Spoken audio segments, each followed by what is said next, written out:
So unfortunately, I can't produce sound when I'm screen capturing for some reason. So this is my interpretation of D&D, Dungeons and Dragons. It's based off the same rule set.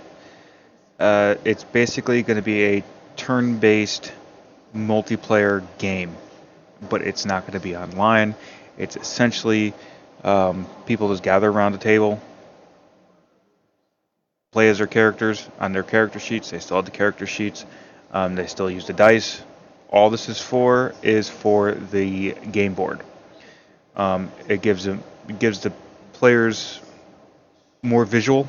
Instead of seeing a top-down view of the map and seeing where everything is, um, they're dropped into this dungeon. I forgot the name of this dungeon. It's something or other, poisonous something. I don't know. But the first level of this dungeon is filled with locked doors, traps. I'm going to say small on the smaller side of the enemy scale. You'll have like your rats, spiders, giant rats, snakes. I think that's about it on the first floor. I haven't really done anything on the lower level first floor basement yet. That's still being built. I will push play, give you a run through. So right now, I haven't given the player any type of weaponry. All they have is this torch. Actually, hold on. I don't like the roof not being there. Let me put the roof back on. I just have to find it. First floor roof. Put the roof back on. There. Now the roof is on. Okay. So, so we'll go this way. There's nothing in. I'll probably put like a treasure chest or something in there for the player. But as for the door, now that one's locked. For the locked doors, you'll be able to use your skill set as in trying to pick the lock, if you can pick the lock. There are rules that say you can break the door. In my opinion, I think breaking the door is a little bit too easy, but it does give up a player's turn each time they attack. So maybe I'll incorporate the attacking the door and eventually just breaking the door. Some doors are stronger than others, but I just use the same door over and over again. It's just a lot easier. Just use the same door. As for traps, there's one down this hallway. And I like all my games dark. My games are always this dark. The sound effects I'm hearing right now are ambient noises from a dungeon. You can hear your footsteps as you're walking across this weird-looking ground. You can hear the crackling of the fire from your torch. Nope, I turned myself around there. Also, if the player has in their inventory, which before this game starts, I'm going to have them go to the quote store to purchase items such as things you can throw down on the ground so you don't get turned around. You will be able to find other players in this, but while it's your turn, that player is unable to move. But if there's an enemy in the area, then obviously you would take turns in the battle. You would obviously, if you stop and it ends your turn, you can say I'm at the ready. I'm at the ready stance when your player's done, and then obviously when the character attacks you, or when an enemy sneaks up behind you or tries to attack you, you obviously attack first if you're at the ready stance. This is going to be really loud. I'll just run at it. Okay, so this is one of the first traps I worked on. It's a symbol of hypnosis. Symbol of hypnosis. DC 15 to disable it. Affects all targets within a 10-foot range. I don't know if that's going to affect people on the other side of the wall, which it probably won't. It would just affect people in this hallway where you can actually see. You can only probably fit 2 people down this hallway. So a DC 11 will save you or become if you roll a 10 or less, obviously you're not gonna break its spell. It would obviously just end your turn there. When it gets back to your turn, you can try to roll it again, and basically you are stuck here until you roll that 15 or higher, which is obviously the symbol right here, the greater than 14. But for now, I'm just gonna, instead of disabling it, I'm gonna say I rolled between 11 and 14, so therefore I broke the spell. So I saved myself. So you click that, save yourself. Now goes on. I believe this door is unlocked, right? Yes, this door is unlocked. Um, there's nothing in here yet. Um, but you know about that trap, so you know that trap is down that hallway. You didn't disable it. Um, but say you were another player, say you were coming around this corner and they forgot what you went through, and walking down here, and then bam, they get hit with the same spell. Um,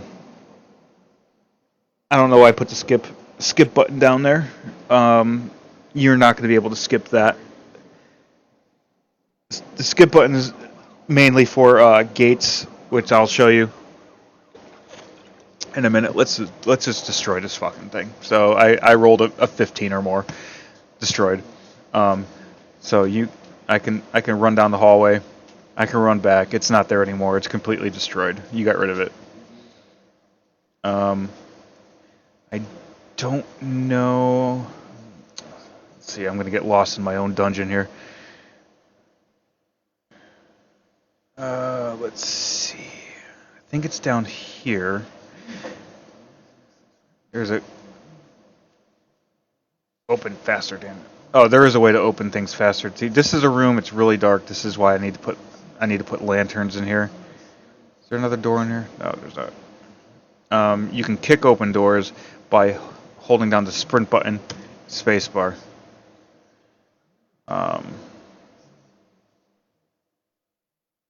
It's down here. Is it down here? Nope. It's probably another dead end. It is a dead end. See, this is why I had to put treasure chests and all this whatnot in here. I don't know where this goes. Probably to another dead end. This is how the player wastes a lot of their turns, by looking around. There. I don't know where this door goes.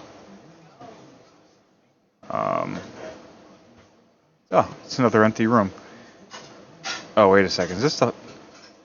Oh, this is the hallway again. See, this is what I mean. I got turned around. That's why I'm gonna have the players go to the store and maybe like drop like fluorescent rocks, magical rocks on the floor, so they know that they've been there. Kind of like flares. But let's go over here. Kick open some of these doors. Uh-oh.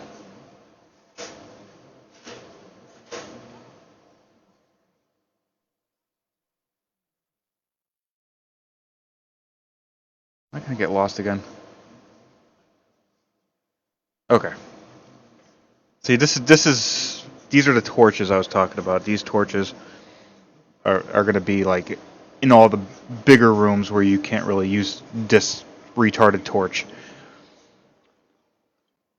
There are hidden doors, hidden areas where I guess I'll put a button where it says you can search an area, and then if you succeed in search an area, it would reveal the hidden secrets and stuff like that.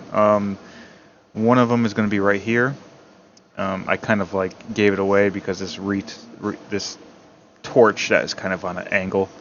I don't think I'm going to be able to get to where I need to go. That's locked.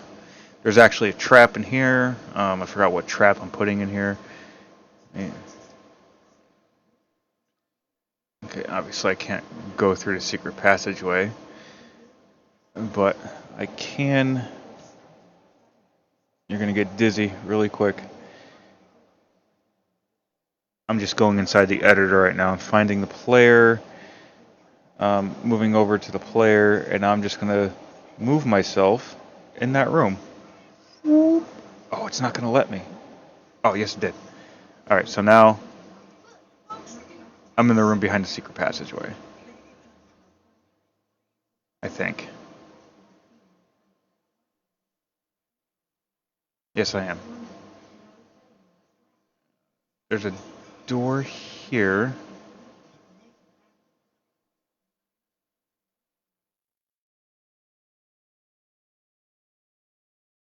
Oh, and here's a booby trap right there. That doesn't kill you. It's gonna throw you into a dungeon. Then your teammates are gonna have to come and get you out. Do I have to cheat again? I think I am going to have to cheat. I did put a door here, but I want to get in that room. Let's see.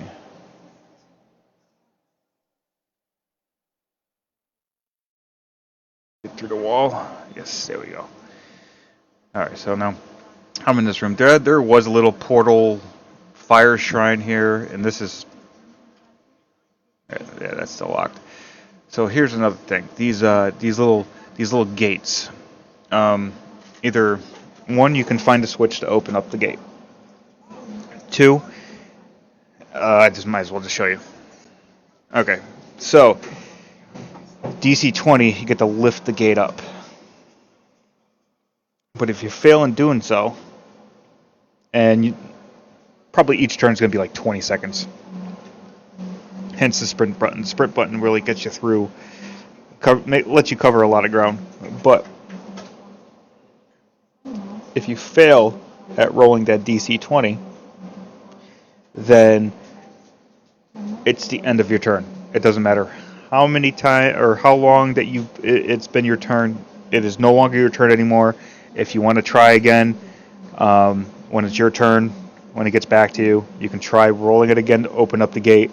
But every time you fail it and you hit that less than 19, your turn is done. If you don't want to keep on wasting your turn, you can hit skip. Now, the timer only counts when you're moving, not when you're looking around, when you're moving. So that's when the timer's counting down. So let's just say I rolled a 20. Pick up this door. It's a really loud sound effect. So now the gate is up, and the gate remains up throughout the entire gameplay. So if another player comes through here, that gate would be open. But in order to get through here, you're going to have to disarm the trap at the bottom. After you disarm the trap in front of this door on the other side, then you can either pick the lock. Maybe if you have a small key or some type of key on you, you can get it. I really don't want to put the breaking of the door. That seems to be cheating. It just seems so easy to break doors. You know, the doors only have like 30 HP, and see, I'm back here again. So I'll just fall down here and show you. So this is the sub-level basement. Obviously not done. The stairs going up are right here. There's no jump button, so don't expect to jump. If there's a dexterity roll for some to jump over something, then you'll do the roll and then you automatically get on the other side. Or is it agility? I don't know. It's one of those. That's locked. And so far, that's all I got so far. I don't know how many times I'm going to try to open up that door.